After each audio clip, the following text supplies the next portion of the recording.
Okay, we are continuing this podcast series on the 10 Commandments, and we only have a few commandments left. Today we're moving on to the 8th commandment, which is found in Exodus 20:15, which says, "You shall not steal." So join us on this episode of the Methodical Methodist podcast. Hello and welcome to the Methodical Methodist podcast, a podcast where we talk about why the church is still relevant for us today as we explore themes connected to religion, politics, pop culture, faith, and yes, even the church. Together, we can find out what it means to live into the mission of the church by making disciples. Now, let's get methodical.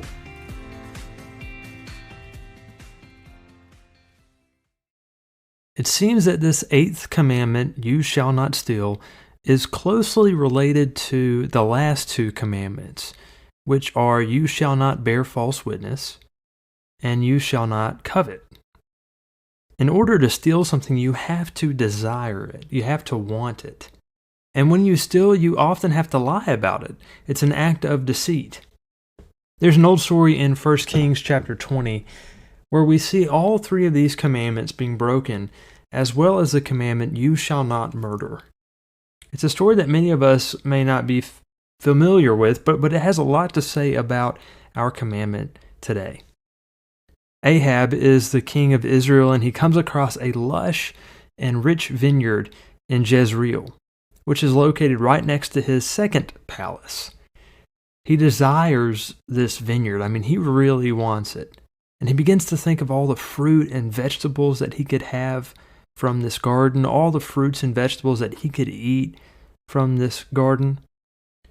So he goes to the owner of this vineyard, who is a man named Naboth, and he begins to bargain with the man. He wants to strike a deal. He says, "Give me your vineyard. I could use it for produce in my kitchen. It's right next to my house. It would be really convenient. And in exchange, I'll give you an even better vineyard, or I'll just give you money for it." Ahab makes this offer, but Naboth finds significant value in the land itself. This land is good and produces good crops, and there's a real material value in this vineyard, but more importantly, there seems to be a great deal of sentimental value. It has this connection to his family. It's where he grew up. It's his family farm. And it's hard to give up something that is special to you. There are some things that people will never give up for any sum of money, whether it's a special item that reminds you of a loved one, or an old picture, or even the family farm. There are some things in this world that are truly priceless. But it's more than that. Naboth ultimately invokes the name of God, saying, "The Lord forbid that I should give you the inheritance that was passed down by my ancestors." This is clearly spelled out in Leviticus 25:23, which says that land in Israel is not to be permanently transferred out of a family, because the land ultimately belongs to God. Naboth invokes God because he simply wants to hold on to his family inheritance. There's nothing wrong with Ahab's initial request. He doesn't cross any lines. He doesn't make an unreasonable request. In fact, his offer seems more than fair. He's willing to give him an even bigger farm. And if that doesn't work, Ahab tells him to name his price. But when Naboth refuses to sell, Ahab begins to sulk and pout. He begins to act like a petulant child, really.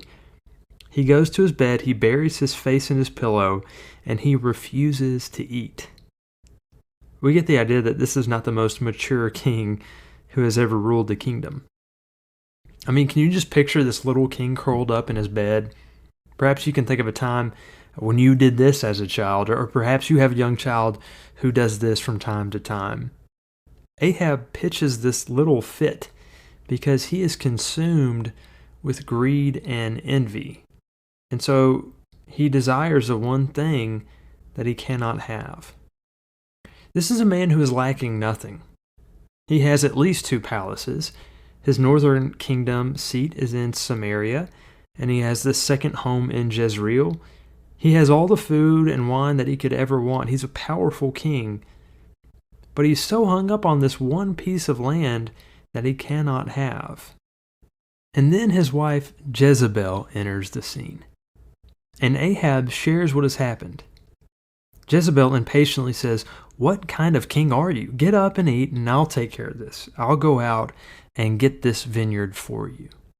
So Jezebel gets to work. She writes letters using Ahab's signature and stamps them with the official seal, and she sends the letters to the elders in Naboth's city.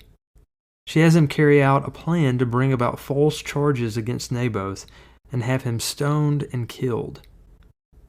And unfortunately, her scheme works. Naboth is wrongfully accused, charged, and killed. Jezebel goes to Ahab with the news, and she says, "Okay, Ahab, Naboth is dead. The vineyard is yours if you want it." And Ahab didn't waste any time whatsoever, because the minute he heard that Naboth was dead, Ahab sets out for the vineyard, and he takes this piece of land as his own. There's a sense of entitlement in Ahab's response to hearing the news of Naboth's death. There's no regret, there's no sympathy, there's no contrition. Ahab is just happy because Ahab gets what Ahab wants. Ahab and Jezebel not only stole Naboth's land from him, but they also stole his life. They took land that didn't belong to him, and they took a life that they had no business taking. It's amazing how breaking one commandment often leads to breaking multiple. As we explore this commandment, "You shall not steal," most of us can probably think of examples when we stole something, maybe as a child. I've heard numerous stories of kids who stole a pack of gum and their parents forced them to go back to the shop owner and apologize. Children taking a pack of gum is fairly a small example of stealing. However, as you grow older, stealing becomes much more malicious. People commit larceny, fraud, grand theft auto, and embezzlement, which are all examples of stealing. And when someone steals, we all pay for it. I recently read that merchants estimate that the price of products is raised 2 to 5% in order to cover the cost of shoplifting and employee theft. As Martin Luther once said, "Stealing is a widespread common vice, but people pay so little attention to it that the matter is entirely out of hand. If all who are thieves, though they are unwilling to admit it, were hanged on the gallows, the world would soon be empty, and there would be a shortage of both hangmen and gallows." There are numerous examples of stealing in the Bible, including the story that we just read about Naboth's vineyard. But we can also think about how Jacob steals Esau's birthright, and Joseph's freedom is stolen when he is sold into slavery by his brothers. This isn't something that just happened in Israel's history. We can look back on the history of our own nation, and we can see how we are guilty of breaking this commandment in some very serious ways. For example, women have been denied the right to vote and still undergo a pay gap. That's a form of stealing. Slavery and Jim Crow laws have robbed African Americans of their dignity, denying them the right to vote, forcibly segregating them in neighborhoods and schools, and robbing them of justice. Americans have robbed Native Americans of their land and forced them to walk the Trail of Tears, where many of them died due to disease and poor medical treatment. For centuries, we have taken what doesn't belong to us. This is a big issue because stealing isn't just a sin against our fellow neighbors, but it's a sin against God. As Psalm 24:1 says, "The earth is the Lord's and everything in it, the world and all who live in it." When we take from others, we are essentially taking from God. When we steal, we are saying that we don't trust that God will provide. Furthermore, stealing goes against loving our neighbors. When we take from others, then we fail to recognize the person that is affected. We have to ask the question, how does my taking this affect my neighbor? There are various ways to steal something, and it doesn't always have to do with taking actual stuff. So maybe you've never stolen material possessions, but is it possible that maybe you've stolen someone's happiness Have you taken away someone's joy in the way that you've treated them? One theologian says, "The one who robs loses only earthly goods. The thief loses so much more. The thief robs themselves of self-decency, respect, and character." I think that's such a great thought, but I also think it goes deeper than that. The person who is robbed can be robbed of their possessions, but they can also be robbed, as I said, of their joy. They can be robbed of their sense of security. They can be robbed of their ability to trust others. I think the thief often does more damage than they realize. There's a great story of an English evangelist named J. John who spoke in Liverpool, England on the commandment, "You shall not steal." And the results of his preaching were dramatic. An article about the story says that conscience-stricken people handed in large quantities of things that they had stolen in the past. These people brought in all sorts of stolen goods, which included hotel towels, hospital crutches, library books, CDs, videotapes, computers, shovels, and even cash. There were also several letters of confession. The items were left in a large special container at the Anglican Cathedral in Liverpool. They did all this after hearing John Jay preach on this commandment, and he urged them to repent. John Jay said, "Stealing any item, however small, is wrong. The commandment doesn't say don't steal over 1 pound at a time." I like this story because it offers a great example of how we can sometimes turn things around. We can come back from our mistakes and failures. But I think that we can do more than just returning what we have taken. Being a Christian is more than just not stealing something. We can also freely give some of what we already have.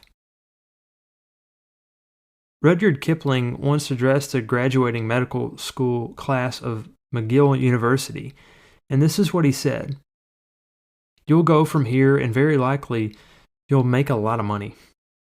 One day you'll meet someone for whom that means very little. Then you will know how poor you are." Perhaps Kipling is onto something. It's not just about not stealing, but it's about seeing the needs of others and fulfilling those needs. It's about realizing that just because you have everything you need, much like King Ahab, it doesn't make you truly happy. There's always going to be something else you just have to have. Christians have the opportunity to take this commandment a step further by living generous lives as we seek to do what God has called us to do. I like what St. Basil once said: "When someone steals a man's clothes, we call him a thief. Shouldn't we give the same name to one who could clothe the naked and does not?" Ellsworth Callis tells of a 17-year-old girl who gave a kidney to her mother. She did this to show her mother that she loved and cared for her. The young girl put herself through surgery and pain. Callis notes that even though she was still recovering from the surgery, she looked jubilant. There's power in giving instead of taking, because generosity requires us to give of ourselves. By doing this, we enrich the lives of those around us. This story about King Ahab concludes with the prophet Elijah calling Ahab to account.